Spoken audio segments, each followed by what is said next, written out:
कागल तालुक्यातील मेतके इथल्या संत बाळूमामा मंदिरात अमावस्येनिमित्त उत्सव पार पडला। बाळूमामांच्या नावानं चांगभलाच्या जयघोषात संपूर्ण परिसर दुमदुमून गेला। पहाटेपासूनच हजारो भाविकांनी मंदिरात गर्दी करत संत बाळूमामांचं दर्शन घेतलं। श्रद्धा, भक्ती आणि देवावरील अढळ विश्वास याचा प्रत्यय या उत्सवात आला। कागल तालुक्यातील मेतके इथल्या संत बाळूमामा मंदिरात अमावस्येनिमित्त भाविकांनी मोठी गर्दी केली होती। येणाऱ्या भक्तांना सुलभ दर्शन व्हावं आणि सर्वांना महाप्रसाद मिळावा यासाठी मंदिर प्रशासनानं नेटकं नियोजन केलं होतं। 25,000हून अधिक भाविकांनी महाप्रसादाचा लाभ घेतला।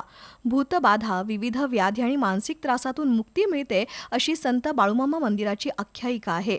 त्यामुळेच महाराष्ट्रासह कर्नाटक, आंध्र प्रदेश आणि गोवा राज्यातून भाविकही मोठ्या संख्येनं इथं दर्शनासाठी येतात। मंदिर परिसरात कुठलाही दिखावा नसून श्रद्धा आणि शिस्त यांना विशेष महत्त्व दिलं जातं। उत्सव काळात भाविकांची गैरसोय होऊ नये यासाठी मंदिर समिती आणि ग्रामस्थांनी विशेष नियोजन केलं होतं। मंदिरात मामांनी स्थापित केलेली हलसिद्धनाथाची मूर्ती, काठी अशा अनेक वस्तूंचं जतन मंदिर प्रशासनानं आजही केलंय। त्याचं दर्शन घेण्यासाठी मोठी गर्दी असते। येणाऱ्या भाविकांना अन्नछत्राबरोबर राहण्याची सोयही मंदिर प्रशासनानं केली आहे। यावेळी कार्याध्यक्ष पापा कौलवकर, दयानंद पाटील, मंदिर समिती सदस्य आणि ग्रामस्थ उपस्थित होते।